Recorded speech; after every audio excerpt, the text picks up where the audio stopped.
നമസ്കാരം, എല്ലാവർക്കും ദീക്ഷ യൂട്യൂബ് ക്ലാസ്സിലേക്ക് സ്വാഗതം. ശ്രീനാരായണ ഗുരു ഓപ്പൺ യൂണിവേഴ്സിറ്റി ഒന്നാം വർഷ ബിരുദ വിദ്യാർത്ഥികളുടെ ഇംഗ്ലീഷ് ഫോർ കമ്മ്യൂണിക്കേഷൻ എന്ന പേപ്പറിലെ രണ്ടാമത്തെ യൂണിറ്റായ ബാരിയേഴ്സ് ഓഫ് കമ്മ്യൂണിക്കേഷനാണ് നമ്മൾ കഴിഞ്ഞ ക്ലാസ്സിൽ നോക്കിയത്. കമ്മ്യൂണിക്കേഷനിലെ വിവിധ ടൈപ്പ് ഓഫ് ബാരിയേഴ്സാണ് നമ്മൾ കഴിഞ്ഞ ക്ലാസ്സിൽ നോക്കിയത്. ബാക്കി ഇന്നത്തെ ക്ലാസ്സിൽ നമുക്ക് നോക്കാം. കഴിഞ്ഞ ക്ലാസ്സിൽ നമ്മൾ 4 ബാരിയേഴ്സാണ് ഡിസ്കസ് ചെയ്തത്. Psychological barriers, emotional barriers, physical barriers and cultural barriers. ഇന്ന് നമ്മൾ ബാക്കി ബാരിയേഴ്സ് ഡിസ്കസ് ചെയ്യുന്നതായിരിക്കും. ഓക്കെ, അതിലാദ്യത്തേത് physiological barriers. Physiological barriers to effective communication refer to physical conditions or limitations of individuals that hinder their ability to send, receive or process messages effectively. അപ്പോൾ physiological barrier എന്ന് പറയുന്നത് എന്താണ്? നമ്മുടെ physical conditions ആണ്, or limitations, നമ്മുടെ ശാരീരിക പരിമിതികളെയാണ് physiological barrier കൊണ്ട് ഉദ്ദേശിക്കുന്നത്. അത് എന്തിനെ തടസ്സപ്പെടുത്തുന്നു? നമ്മുടെ എബിലിറ്റി ടു സെൻഡ്, നമ്മുടെ എബിലിറ്റി, എന്തൊക്കെ ചെയ്യാനുള്ള എബിലിറ്റീസിനെ? Send, receive or process messages, നമുക്ക് മെസ്സേജ് സെൻഡ് ചെയ്യാനും അതുപോലെ റിസീവ് ചെയ്യാനും പ്രോസസ്സ് ചെയ്യാനും ഒക്കെയുള്ള കഴിവിനെ എന്ത് ചെയ്യുന്നു? തടസ്സപ്പെടുത്തുന്ന ഒരു ബാരിയറാണ് physiological barrier. These barriers are related to the biological. അപ്പോൾ ഈ ബാരിയേഴ്സ് എന്തിനെയൊക്കെ ബന്ധപ്പെട്ടാണ് ഇരിക്കുന്നത്? Biological and physical functioning of the body. നമ്മുടെ ബയോളജിക്കലും അതുപോലെ ഫിസിക്കൽ ഫങ്ഷനിങ്, നമ്മുടെ ശാരീരികപരമായ പ്രവർത്തനങ്ങളെയും ബന്ധപ്പെട്ട ഒരു ബാരിയറാണ് physiological barrier. And can affect both the communicator and the receiver. അപ്പോൾ ഇതെന്താണ്? കമ്മ്യൂണിക്കേറ്റ് ചെയ്യുന്ന വ്യക്തിയെയും ആ മെസ്സേജ് റിസീവ് ചെയ്യുന്ന വ്യക്തിയെയും എന്ത് ചെയ്യുന്നു? ഒരുപോലെ ബാധിക്കുന്നു. അടുത്തത് കോമൺ ഫിസിയോളജിക്കൽ ബാരിയേഴ്സ് ഇൻക്ലൂഡ്. അതായത് സാധാരണയായി കണ്ടുവരുന്ന ഫിസിയോളജിക്കൽ ബാരിയേഴ്സ് ഏതൊക്കെയാണെന്ന് നോക്കാം. ഹിയറിംഗ് ഇമ്പയർമെൻറ്റ്, അതായത് അപ്പോൾ ഹിയറിംഗ് ഇമ്പയർമെൻറ്റ് എന്താണ്? കേൾവി വൈകല്യം. കേൾവി കുറവുണ്ടെങ്കിൽ നമുക്ക് നല്ലൊരു ഇഫക്റ്റീവ് കമ്മ്യൂണിക്കേഷൻ അവിടെ നടക്കില്ല. രണ്ടാമത്തേത് സ്പീച്ച് ഡിഫിക്കൽട്ടീസ്. ഇപ്പോൾ സംസാരിക്കുമ്പോൾ എന്തെങ്കിലും ഡിഫിക്കൽട്ടീസ് ഉണ്ടെങ്കിൽ നമുക്ക് എന്ത് ചെയ്യാൻ പറ്റില്ല? നല്ലൊരു കമ്മ്യൂണിക്കേഷൻ അവിടെ പോസിബിൾ ആവില്ല. അടുത്ത മൂന്നാമത്തേത് വിഷ്വൽ ഇമ്പയർമെൻറ്റ്. എന്താണ് വിഷ്വൽ ഇമ്പയർമെൻറ്റ് എന്ന് പറയുന്നത്? അതായത് കാഴ്ച പരിമിതിയാണല്ലേ. നമുക്ക് കാഴ്ചയിൽ എന്തെങ്കിലും ബുദ്ധിമുട്ടുണ്ടെങ്കിൽ അത് നമ്മുടെ ഹോൾ കമ്മ്യൂണിക്കേഷനെ ബാധിക്കും. എങ്ങനെയാണ് ബാധിക്കുന്നത്? ബോഡി ലാംഗ്വേജ്, അതുപോലെ തന്നെ നമ്മുടെ ഐ കോണ്ടാക്റ്റ്, അതൊക്കെ എന്ത് ചെയ്യും? നഷ്ടപ്പെടും. അപ്പം നമുക്ക് നല്ലൊരു കമ്മ്യൂണിക്കേഷൻ അവിടെ നടക്കില്ല. അടുത്ത നാലാമത്തേത് ഫാറ്റിക് ഓർ ഇൽനസ്. അപ്പോൾ നമുക്ക് ശാരീരിക അസ്വസ്ഥത എന്തെങ്കിലും ഉണ്ടെങ്കിൽ, പനിയോ അതുപോലെ ക്ഷീണോ എന്തെങ്കിലും ഉണ്ടെങ്കിലും നമുക്ക് എന്തിനു പറ്റില്ല? ഒരു ഇഫക്റ്റീവ് കമ്മ്യൂണിക്കേഷൻ അവിടെ നടക്കില്ല. ഓക്കെ, അഞ്ചാമത്തേത് ന്യൂറോളജിക്കൽ ഡിസോർഡേഴ്സ് ആണ്. Conditions like dyslexia, memory loss. Okay, അതായത് ന്യൂറോളജിക്കൽ ഡിസോർഡേഴ്സ് എന്ന് പറയുമ്പോൾ പഠന വൈകല്യം, അതുപോലെ മെമ്മറി ലോസ്, ഓർമ്മക്കുറവ്, ഇതൊക്കെ ഉണ്ടെങ്കിലും ഇഫക്റ്റീവായിട്ടുള്ളൊരു കമ്മ്യൂണിക്കേഷൻ എന്ത് ചെയ്യില്ല? നടക്കില്ല. അപ്പോൾ ന്യൂറോളജിക്കൽ ഡിസോർഡേഴ്സ് ഉള്ളവരിൽ നമുക്ക് ടെക്നോളജിയുടെ സഹായത്തോടു കൂടി ഹിയറിംഗ് എയ്ഡ്സ് പോലുള്ള ടെക്നോളജീസ്, മെത്തേഡ്സ് ഉപയോഗിക്കാം. അപ്പോൾ ഇതൊക്കെയാണ് കോമൺ ഫിസിയോളജിക്കൽ ബാരിയേഴ്സിൽ ഉൾപ്പെടുന്നത്. അടുത്തത് ആറാമത് ഓർഗനൈസേഷൻ ബാരിയേഴ്സ്. എന്താണ് organisation barriers? The barriers resulting from organisational structure, rules and regulation are referred to as the organisational barriers.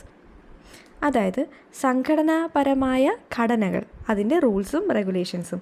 സംഘടനാപരമായ ഘടനകളുടെ റൂൾസും റെഗുലേഷൻസും പലപ്പോഴും എന്തിനെ ബാധിക്കാറുണ്ട്? നല്ലൊരു കമ്മ്യൂണിക്കേഷനെ ബാധിക്കാറുണ്ട്. അതെങ്ങനെയാണെന്ന് നോക്കാം. ഉദാഹരണത്തിന് ഒരു ഓഫീസിൽ നമുക്ക് ആരെയൊക്കെ കാണാൻ പറ്റും? സുപ്പീരിയർ ഓഫീസേഴ്സിനെയും കാണാൻ പറ്റും, അതുപോലെ സബോർഡിനേറ്റ്സിനെയും കാണാൻ പറ്റും. ആ ഓഫീസിൽ പല റൂൾസും റെഗുലേഷൻസും ഉണ്ടാവും. സുപ്പീരിയർ ഓഫീസേഴ്സിൻ്റെ ആശയങ്ങൾക്കായിരിക്കും അവിടെ കൂടുതൽ പ്രാധാന്യം. അവിടെ പലപ്പോഴും സബോർഡിനേറ്റ്സിന് പ്രാധാന്യം ലഭിക്കണമെന്നില്ല.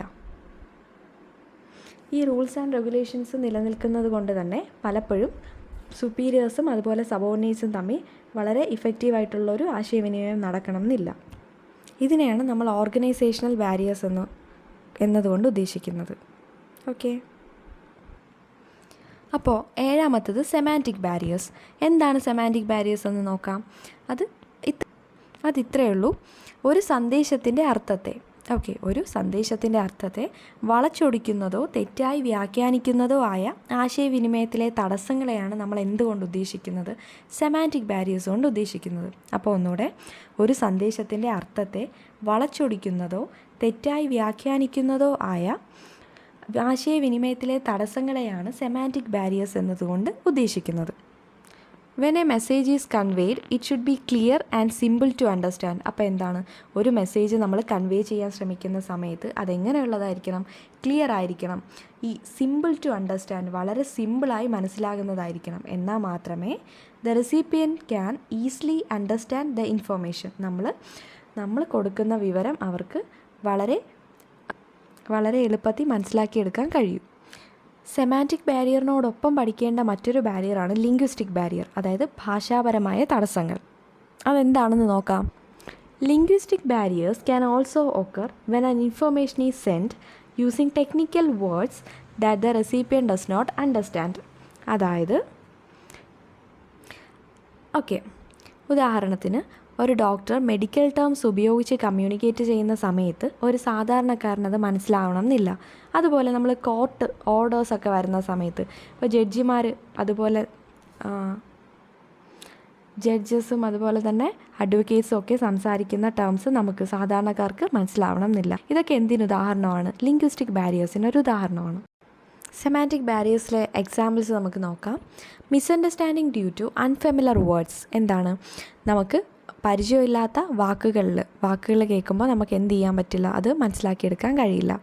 അടുത്തത് റീജിയണൽ ഡയലക്ട്സ്. നാട്ടുഭാഷ പലപ്പോഴും എന്ത് ചെയ്യാൻ പറ്റില്ല? നമുക്ക് പെട്ടെന്ന് മനസ്സിലാവത്തില്ല. Or poor proficiency in the language. ഇപ്പോൾ ഒരു ലാംഗ്വേജ് സംസാരിക്കുന്ന സമയത്ത് ആ ഭാഷയിൽ പ്രാവീണ്യമില്ലെങ്കിലും നമുക്ക് എന്ത് ചെയ്യാൻ കഴിയില്ല? അത് മനസ്സിലാക്കിയെടുക്കാൻ കഴിയില്ല. ഇതൊക്കെയാണ് സെമാൻറ്റിക് ബാരിയേഴ്സിൻ്റെ ഉദാഹരണം. സെമാൻറ്റിക് ബാരിയേഴ്സിനെ നമുക്ക് എങ്ങനെ പരിഹരിക്കാം എന്ന് നോക്കാം. Using simple language. എപ്പോഴും എങ്ങനെയുള്ള ലാംഗ്വേജസ് ഉപയോഗിക്കണം? സിമ്പിളായിട്ടുള്ള ലാംഗ്വേജ്, എല്ലാവർക്കും മനസ്സിലാകുന്ന രീതിയിൽ ലാംഗ്വേജ് ഉപയോഗിക്കുക. അടുത്തത് അവോയ്ഡിങ് ജാർഗൺസ്, അതായത് ടെക്നിക്കൽ ടേംസ് ഉപയോഗിച്ച് സാധാരണക്കാരോട് കമ്മ്യൂണിക്കേറ്റ് ചെയ്യാതെ ഇരിക്കുക. എങ്ങനെയാണത്? അതായത് ഡോക്ടേഴ്സ് യൂസ് ചെയ്യുന്നത്, അതുപോലെ ആരാണ്? അഡ്വക്കേറ്റ്സ്, പിന്നെ ആരാണ്? എൻജിനീയേഴ്സ്. അവരൊക്കെ എന്ത് ചെയ്യും? അവരുടെ ടെക്നിക്കൽ ടേംസ് ഉപയോഗിച്ച്, അതായത് പ്രൊഫഷനുമായിട്ട് റിലേറ്റ് ചെയ്തുള്ള ടേംസ് ഉപയോഗിച്ച് നമ്മളോട് കമ്മ്യൂണിക്കേറ്റ് ചെയ്യുമ്പോൾ നമുക്ക് എന്തിന് കഴിയില്ല? നമുക്ക് അത് എന്താണ് അവർ ഉദ്ദേശിച്ചതെന്ന് മനസ്സിലാക്കിയെടുക്കാൻ കഴിയില്ല. അപ്പോൾ അങ്ങനെയുള്ള ജാർഗൻസ് ഉപയോഗിക്കാതിരിക്കുക. അതായത് കൺഫേമിങ് എന്താണ്? അണ്ടർസ്റ്റാൻഡിങ്. നമ്മൾ പറഞ്ഞത് മനസ്സിലായോ എന്ന് അടുത്ത ആളോട് നമ്മൾ പറഞ്ഞത് മനസ്സിലായോ എന്ന് നമ്മൾ എന്ത് ചെയ്യുക? ഉറപ്പുവരുത്തുക. അപ്പോൾ നമ്മൾ ഇന്ന് ഇത്രേ പഠിക്കുന്നുള്ളൂ. ഇന്ന് നമ്മൾ ഡിസ്കസ് ചെയ്തത് ഇന്നലെ പഠിച്ചതിൻ്റെ ബാക്കി കുറച്ച് ബാരിയേഴ്സാണ്. അപ്പോൾ നമ്മൾ ടോട്ടൽ 7 ബാരിയേഴ്സും പഠിച്ചു കഴിഞ്ഞു. അടുത്ത ക്ലാസ്സിൽ നമ്മൾ ഫോർമൽ ആൻഡ് ഇൻഫോർമൽ കമ്മ്യൂണിക്കേഷനാണ് പഠിക്കാൻ പോകുന്നത്. അപ്പോൾ നിങ്ങൾക്ക് ക്ലാസ് ഇഷ്ടപ്പെട്ടാൽ തീർച്ചയായും ലൈക്ക് ചെയ്യുക, കമൻറ്റ് ചെയ്യുക, ഷെയർ ചെയ്യുക. Thank you.